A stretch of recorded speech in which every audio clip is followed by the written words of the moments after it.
এত পড়ালেখা ভালো বটে, সরকার কি যে করলো। উফ, বাপরে বাপরে বাপরে, আমাকে পাস করতে হবে, নাই তো আমার এত ঋণ ধার আমি কিসে শোধ করবো আমি বুঝতে পারছি নাই।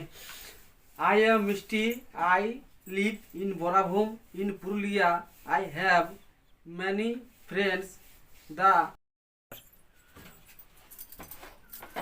সব শেষ, ইয়ার ঘরে সব শেষ, ডান নুন চিনি সব শেষ।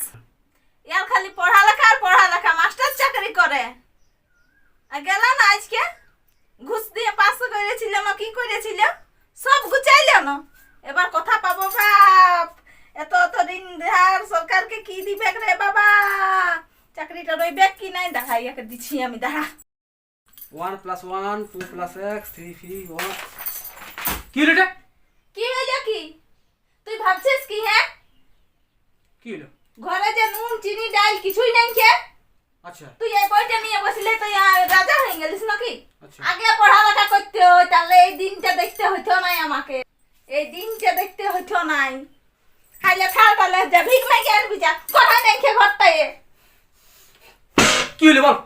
কি হইলো কি? আমি যে পড়তেছিলি, আমি যে আমার দিমাগে আমি কি করে শোধ করবো, অত টাকা আমার লোন লিয়া আছে, তো আমি আমাকে পড়তে দে একটুকু শান্তিতে। এটা যদি আগে পড়তিস তো এই দিনটা দেখতে হইতো নাই আমাকে।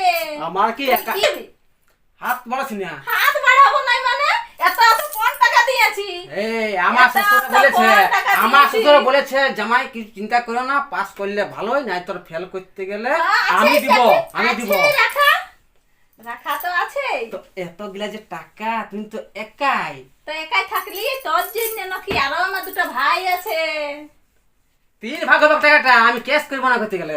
তখন আমাকে পড়তে দে, নিয়ে যে আগে আমাকে পড়তে- পড়তে দে ছাড়। আমি ঘুষ দিয়ে আমি পাস নাই করে আমি ভালোভাবে পাস করেছি, আর আমি জানি কনফার্ম আমি চাকরিটা পাবোই।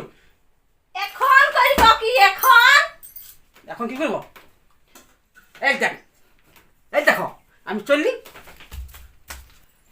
হে ভগবান, এত এত ঋণ ধার আমি কিসে শোধ করব? গ্রুপ লিয়া আছে, ঘর সংসার কিসে চলাবো?